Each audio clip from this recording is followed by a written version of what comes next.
something to talk about with him, whether it's an Instagram post, something he did back in the day, here's some new news, here's something that happened to him in jail. Everybody's going crazy. All the fans want the 6ix9ine content, and as someone who knows him, someone who's been following his career very, very closely, I feel like I'm in an appropriate situation to bring you some of that 6ix9ine content.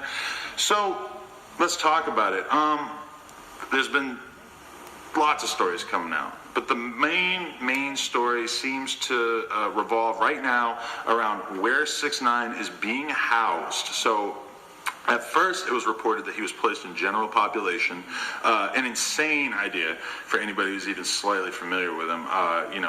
Him being in New York, in general population, it's hard to imagine anyone getting face-to-face with him and not antagonizing him, right? He's got problems with all kinds of different Bloods, Crips, who the fuck knows? He's just so famous that anybody doing anything to him is going to put a huge light shined onto that person. Like, if you're just some gangbanger who's just in jail, what could be bigger for your stay in jail, for your reputation back home, etc., than cracking 6ix9ine in the face? And apparently that's what happened, because his fucking mugshot leaked today. Not even his mugshot, but his photo, like, for his ID in prison. I haven't been to prison, so I don't really know exactly how this works. But basically, his photo leaked, and people took a real close look at it. They zoomed in like crazy, and what did they notice? A busted lip. Now, relating to that, it seems that he has been moved to a different prison, and this prison is being labeled as a snitch prison. Now, I'm not sure if there really are like snitch prisons in the New York penal system, but the situation that people seem to be proposing, and it seems somewhat reasonable, is that they put him into an initial jail, and maybe somebody messed with him, he got into a fight, whatever, scared the shit out of him, and then they move him to another jail, and there he's able to maybe start weighing his options in terms of how he's going to proceed with this court case, because there's a lot of different things that he could potentially do. And the main question that people have been asking sort of revolves around the idea, will 6ix9ine snitch? Let's go back in time.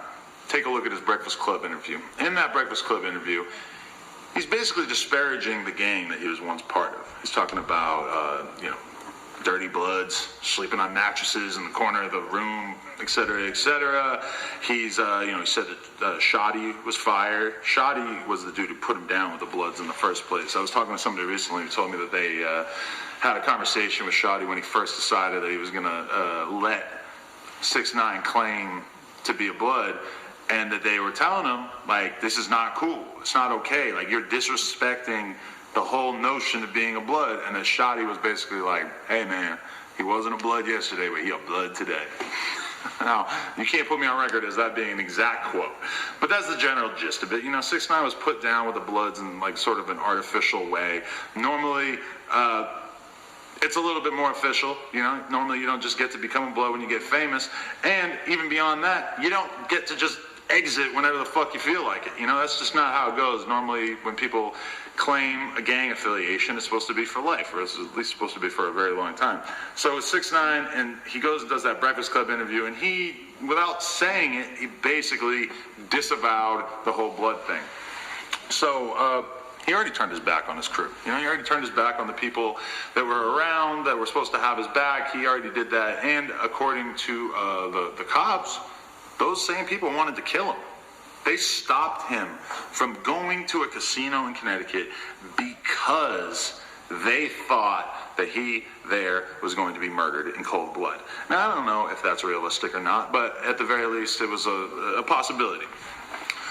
So the question now is 6ix9ine going to turn his back on his old crew? I mean, he already kind of did with that interview, bro. He already threw him under the bus. He already basically said that he wanted nothing to do with it, that he didn't want to be associated with it. And my guess is that he kind of knew that this was going to happen. Now, maybe not right now. Maybe he thought that he could sort of stop the criminal charges from coming down if he just disassociated himself right now. Maybe he finally decided, because he's got all the security now, it's like, what does he really need those Bloods for? If he had got all the security in the first place and maybe moved out of New York where he needed the gang affiliation to be safe, then he probably wouldn't have really had to involve himself with a bunch of street dudes in the first place, and he could have just been a rapper with a bunch of security. He wouldn't have as much respect. But I mean, if you remember, even like when I did the 6ix9ine interview, he was sitting there saying, like, you don't see me with all these gangsters in the video, blah, blah, blah. Like, because at that time, he wasn't on that.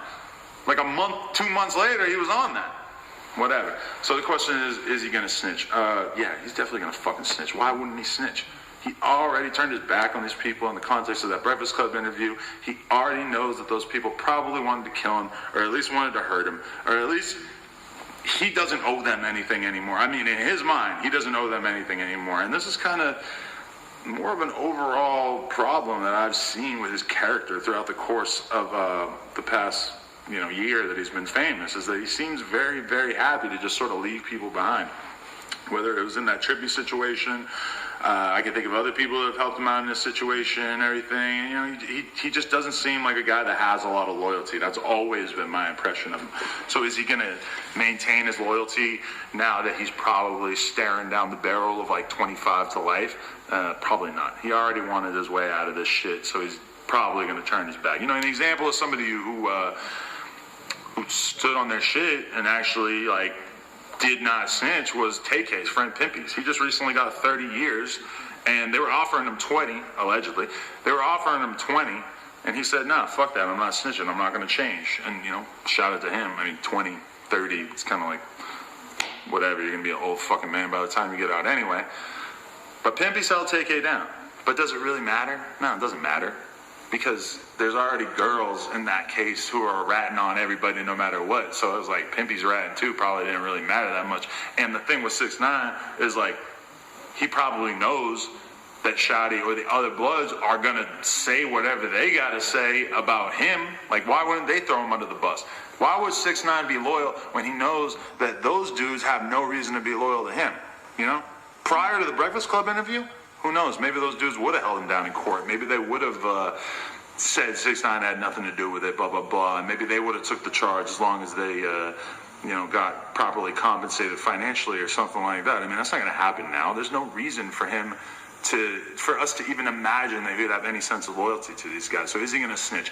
Of course he's going to snitch. How the fuck could he not? So that raises the question, is he going to go and is it going to be the kind of thing where he snitches and then he still has to do 7 years? Or is it going to be the kind of thing where he snitches and